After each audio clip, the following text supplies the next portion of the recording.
大谷翔平選手も5回4失点ながら今季7勝目を挙げました。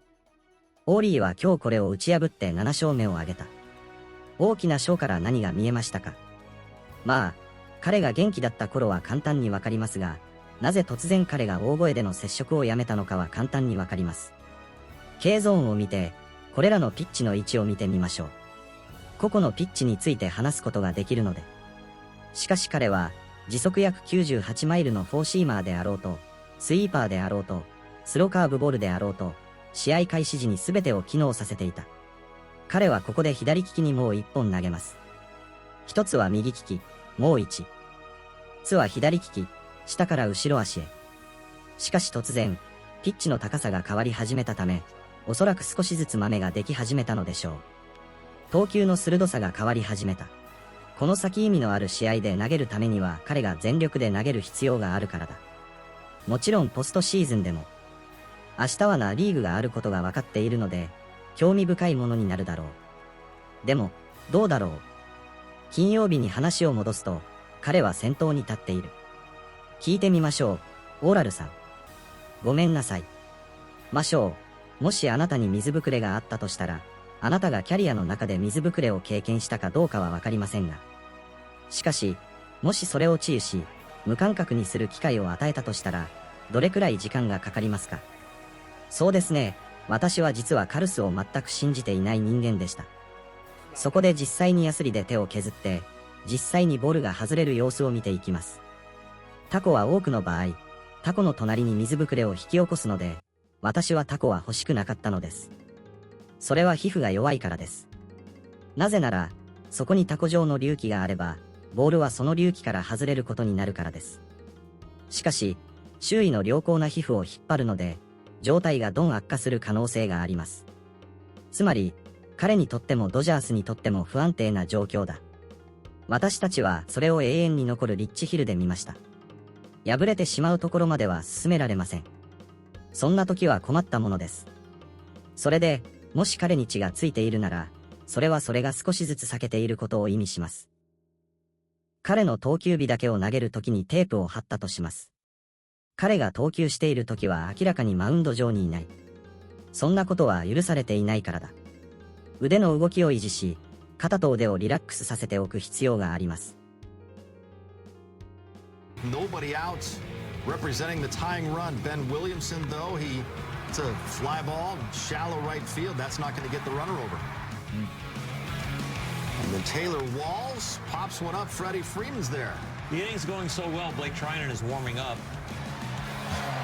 He seriously was. Just in case. Just in case. They walked the next hitter intentionally to get to Aranda, but he walks as well, and they're loaded up. 3-2 to Mullins. And look at the pitch when he needed to make one. Oh, he gets it done. His slider was just spinning like a cement mixer most of the inning, but he found a good one there to end it. Dodgers get the win and the sweep. 5-4 is the final. They improve to 48-27. Shohei Ohtani picks up his 7th win, going 6 innings, gave up 4 runs, had 5 strikeouts. That's save number 3 for Alex Vesia. Already a 3-game sweep over a very tough Rays team. Nothing seemed to come easy, including today. How big was this to get these 3 games? Yeah, definitely.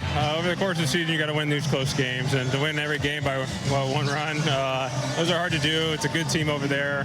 Luckily, we were able to pull it out today. Freddie, you mentioned these type of games during the season. You're almost at the halfway point. How much do you guys look ahead? Or are you still staying in the moment? Oh, no, always in the moment. If you look ahead, that's where things can spiral. So we're playing really good baseball right now. Guys are, playing well. This was a tough one. 12 o'clock games after 7 o'clock games for our old team. Glad we were able to pull this one out, but we stay in the moment. Don't look too far ahead. Freddie, last night Shohei said you pick him up, he picks you guys up. How much of today was all that? Yeah, I thought he did well. We had the miscommunication of getting over to first there. I thought Shohei pitched great today. So, like I said, 12 o'clock games are hard, but Shohei did great today. 6 innings, and glad we were able to get him a win. This guy is so humble. Headed to Cooperstown, he hits a home run that decides the game that went 412 feet, and you're talking about being old and tired? I'm not old and tired, okay? I'm just saying that's what everybody says about us. We proved him a little different. I'm just glad overall played a really good baseball game, really good series. Get a day off tomorrow, rest up, and go get him on the weekend. Sounds good. Far from over, Freddie. Far from over. Thanks, David. There he goes. Freddie Freeman, fresh.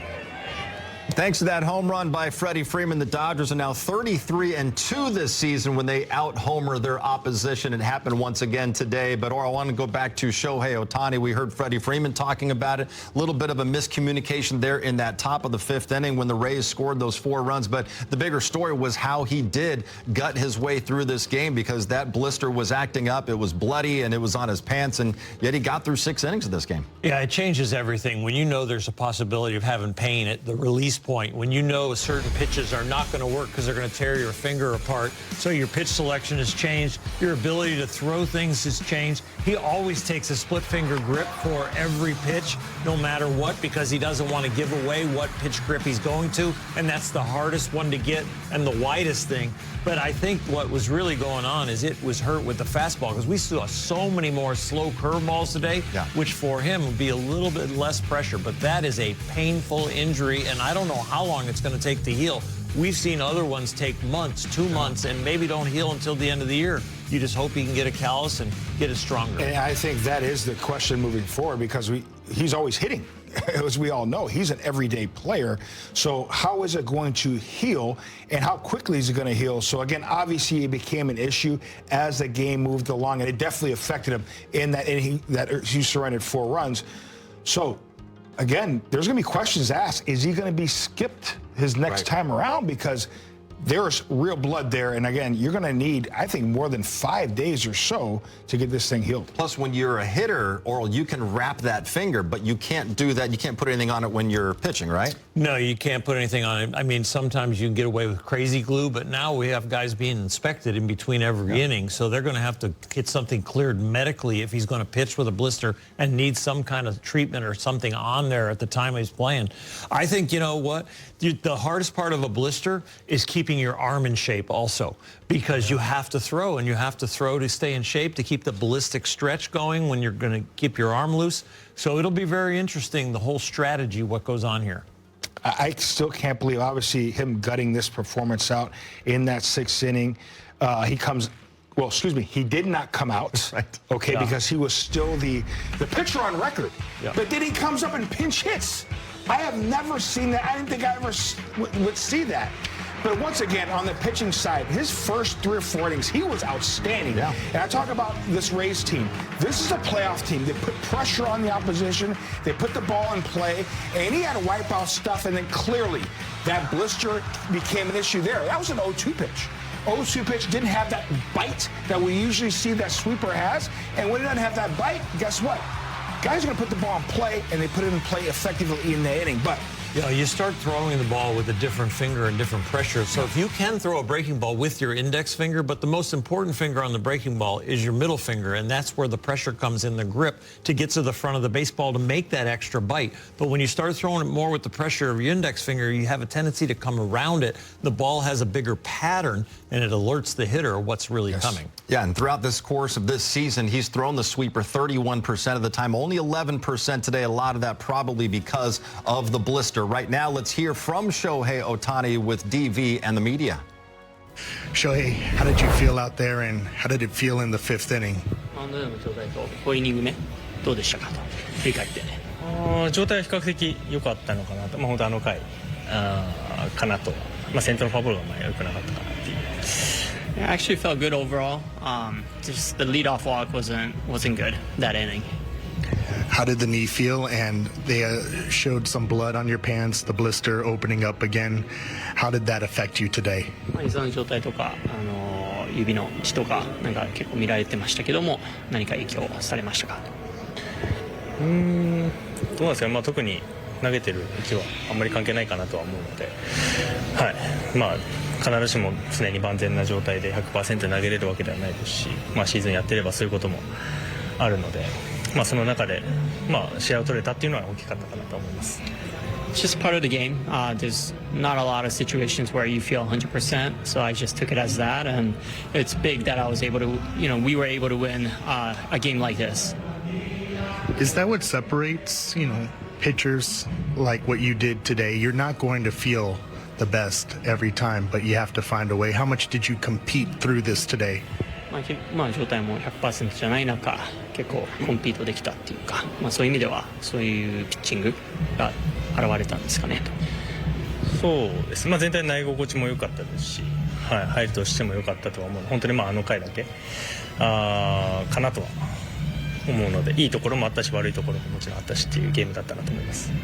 Yeah, actually, I just felt good overall. It's just really that inning, that fifth inning, that I wasn't really too pleased. But aside from that, the stuff was good and felt pretty good overall. Was there any consideration with the need to not start today? And did you have to do anything differently from last week after the mechanics kind of led to it? 登板しないっていう可能性あったのですかと、その膝のことで、膝のそういうメカニクス的なところを修正しないといけない部分ありましたか？そうです。動き自体は修正して入れたと思うので、そこはまず良かったですし、明日まで休みがあるので、投げれる状態、なら特に回避することなく投げようとは思ってたので、最低限のなんですかね、調整とゲーム内容だったのかなとは思ってます。Yeah, my every intention was to start today's game, so didn't really feel like that was going to be an option to not pitch. I did make some changes movement-wise that I think helped me for today. Last one, guys. How do you feel as we get into mid-June about managing the overall workload pitching-wise? 6月に入って、そのピッチングの、量を何か変更したりとか、シーズン健康を保つ、量的に、それはないですかね。基本的には登板間のスケジュールっていうのも決まってますし、登板のスケジュール自体はチームが決めるので、増やすも減らすもチーム次第ではあるんですけど、一番やるべきことはシーズン通して健康で、しっかりとポストシーズンの時期に入った時に全員がプレーできる状態であるということだと思うので、そこのマネジメントに関してはもう本当にチームに任せている状態かなと思ってます。Yeah, in terms of just workload, quantity, I'll let the team really decide, take charge of that. My number one goal is to make sure that I'm healthy, that we're all healthy leading up into the playoffs. So, we have a set schedule, and I'm just going to do what I'm supposed to do during that schedule, and I'll let the management kind of handle the workload. Thanks. Think of the way you guys kind of responded to the missed bases loaded chances, the 4-run inning to kind of be able to come back this week. Really, we I think that spurred that inning, that Dalton kind of challenge, gets the walk. Freddie, obviously a big hit. That at bat, those three at bats with the base load, nobody out, that was as bad as it gets. So that was, fortunately, we weathered that inning. We should have tacked on certainly more, but we found a way to win. And there was a little confusion with the Shohei inning as far as, Freddie going to second, then Shohei thinking that, so then kind of giving them an extra out there. But yeah, to get Shohei through 6 innings, and I thought the bullpen was great. Was there any hesitation about bringing Ohtani back out for the 6th, given the pitch count and the blister too? I thought the pitch count was good. Just kind of making, I thought about it, but just kind of talking to Mark and just watching Shohei, the stuff was still good, and just feeling like if we can get him through another inning, it would, shorten who we need to use for the last 3 innings, and it worked out. The decision of sending him up to pinch hit, was there a lot of thought behind that, or hey, this guy's on our bench, let's use him? I think that was more of, he can, hit a homer, and I talked to him, and he said he felt really comfortable about taking the at-bat. That was the only chance we would have to hit him in that inning, and so I just felt like, use that bullet, and then you still have Muncy and Wardo, later. What's that? Being behind and start that inning, does that kind of play into it too in terms of Yeah, if we were ahead, would I have fired that bullet? Probably less likely. But again, there isn't much cost if he feels like he can take the at-bat, whether you're up one or down one or whatever. What did you think of his stuff today? The one bad inning with the 5 other zeros you had? I thought the stuff was good. The sweeper wasn't as lights out swing and miss as we've seen. He still always finds a way to manage innings and make pitches when he needs to. But yeah, I think that he was still kind of working through some delivery stuff with the knee. Given where we are in the season, I know there's a couple off days coming up, but is there a way with the knee, the blister, where you might think of getting Shohei some extra rest in between starts? Potentially, but I think that we do this Dermabond, and I think today, I don't know if it came off or he didn't use it today, and that's what spurred the bleeding late. So I feel good that right now I don't see why he won't make his start. I don't know if it's next Wednesday or next Thursday, but down the road. Could it happen? Potentially, but I think right now, I think we're still in a good spot, and today he came out of it well. First month ago, Freddie was on hitting 250s. What have you seen out of him these last couple weeks, especially with some of the power coming back that's led to that? He's like a lot of our guys. When they feel good, they get their rest, production follows, and he's been good for quite some time, and so he's always going to grind at bats. I don't know the answer. I know that he's obviously feels good with his mechanics, but I think at the end of the day, his body feels good. First 10 starts this year, Shohei didn't give up more than a run in an inning. Now his last 2 starts, he's had 2 innings where things kind of got away. What do you see happening? Is that just inevitable? I think it's in Pittsburgh, it was, he was 1 out away from going 7 innings, 1 run. So I don't know. He gave up a hit to the lefty down the right field line, the double, which I think drove in 2 runs. Today, if they execute and don't give up, the base with the Mullins ball, I think he doesn't give up 4. But yeah, I think there was another Palacios ball that just kind of had eyes, and so I don't necessarily think too much of it. But yeah, I don't think anyone expected him to just never give up runs, though. Hi, Dave. Excuse me, I saw a lot of jerseys of football, especially from Japan. Are you following the World Cup, the soccer World Cup? I'm following it a little bit. It's on in my office, but I'm not, outside the U.S. But I just love watching, matches or games that matter and passion, and so it's fun to see the fans get excited, the players get excited. So I'm still learning. I know the star players, but I don't have a particular team I'm watching outside the U.S. Or Japan? Yeah, Japan too, but I don't know. My schedule is, I don't know when these guys are playing, but when it's on, I'll watch. But I'm not trying to rearrange my schedule like soccer. Sorry. ご覧いただきありがとうございます。I did when I was younger, and I was pretty good. Yeah.